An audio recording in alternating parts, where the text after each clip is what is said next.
Bismillahirrahmanirrahim. Merdeka!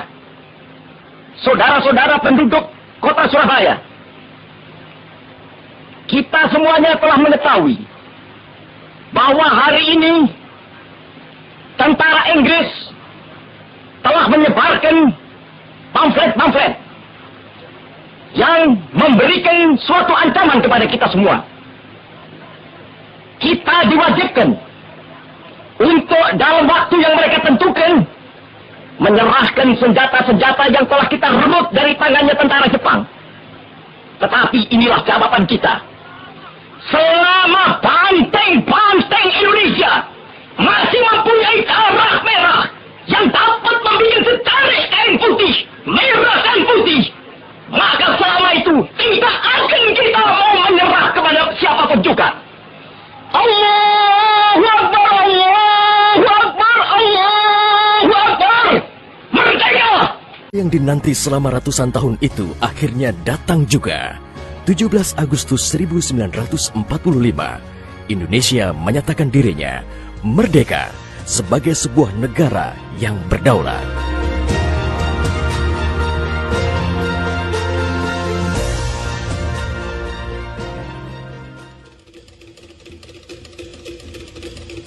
Namun, belum genap 1 bulan usia kemerdekaan, Indonesia langsung mendapat cobaan yang berat.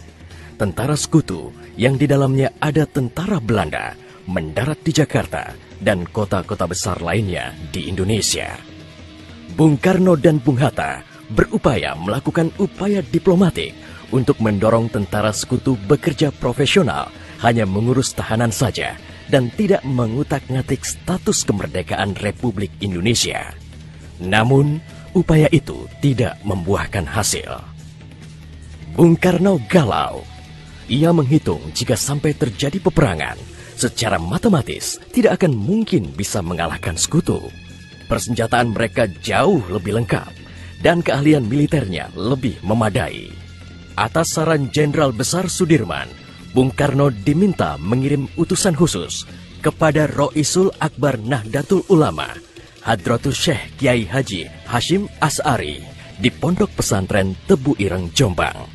Tujuannya meminta fatwa Kiai Hashim tentang hukumnya berjihad membela negara yang notabene bukan negara Islam seperti Indonesia. Kiai Hashim lantas memanggil Kiai Haji Wahab Hasbuloh dari Tambak Beras, Jombang. Kiai Wahab diminta mengumpulkan ketua-ketua NU se-Jawa dan Madura untuk membahas persoalan ini. Bukan hanya itu, Kiai Hashim juga meminta kiai-kiai utama NU melakukan sholat istikharah, salah satunya Kiai Abbas dari Buntet, Cirebon, Jawa Barat. 21 Oktober 1945, seluruh delegasi NU se-Jawa dan Madura telah berkumpul di kantor pusat Ansor di Jalan Bubutan, Surabaya. Kiai Hashim memimpin langsung pertemuan tersebut dan kemudian dilanjutkan oleh Kiai Wahab. Setelah melalui diskusi yang cukup panjang dan mendengarkan hasil istikharah para kiai utama NU, esok siangnya, tanggal 22 Oktober 1945, pertemuan menghasilkan 3 rumusan penting yang kemudian dikenal dengan istilah Resolusi Jihad NU. Pertama, setiap muslim, tua, muda, dan miskin sekalipun, wajib memerangi orang kafir yang merintangi kemerdekaan Indonesia.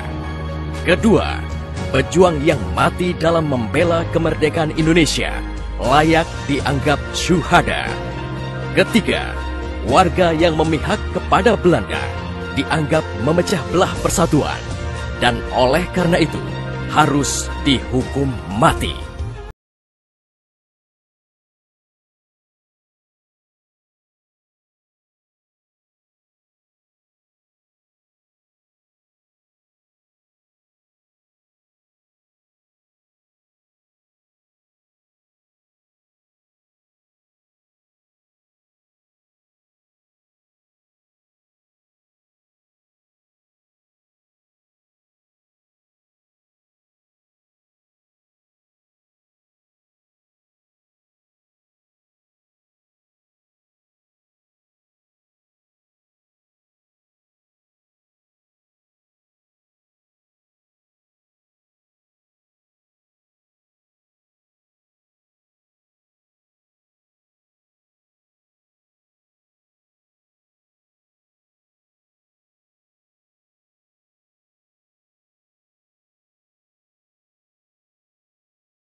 seorang pemuda bernama Sutomo atau yang dikenal dengan Bung Tomo sowan kepada Kiai Hashim. Ia meminta izin kepada Kiai Hashim untuk menyiarkan dan menyebarluaskan resolusi jihad melalui radio. Bismillahirrahmanirrahim. Merdeka! Saudara-saudara penduduk kota Surabaya, kita semuanya telah mengetahui bahwa hari ini tentara Inggris telah menyebarkan pamflet-pamflet yang memberikan suatu ancaman kepada kita semua. Kita diwajibkan untuk dalam waktu yang mereka tentukan menyerahkan senjata-senjata yang telah kita rebut dari tangannya tentara Jepang. Tetapi inilah jawaban kita. Selama banteng-banteng Indonesia masih mempunyai darah merah yang dapat membuat setarik kain putih, merah dan putih, maka selama itu tidak akan kita mau menyerah kepada siapapun juga. Allahu Akbar, Allahu Akbar, Allahu Akbar. Merdeka! Pertempuran 10 November membuat malu tentara Inggris. Target mereka menguasai Surabaya dalam waktu 3 hari tak terbukti. Bahkan di hari yang kedua, Inggris kehilangan Jenderal Robert Munser. Artinya, dalam 1 bulan menghadapi arek-arek Surabaya, mereka sudah kehilangan 2 jenderal terbaiknya. Perang Surabaya berlangsung selama 3 minggu. Takbir dan pekik merdeka menggema selama pertempuran berlangsung. Meski pada akhirnya Surabaya jatuh ke tentara Inggris, namun Inggris mengalami kerugian yang cukup besar. Ribuan serdadu terlatihnya tewas, termasuk 300 serdadu Gurkha Inggris dari India dan Pakistan yang membelot ke Indonesia setelah tahu lawan mereka adalah para ulama Islam dan santri yang sedang berjihad membela negaranya. Korban di pihak Indonesia sendiri, 60.000 tentara, laskar, para santri, sukarelawan, dan rakyat Surabaya gugur sebagai syuhada.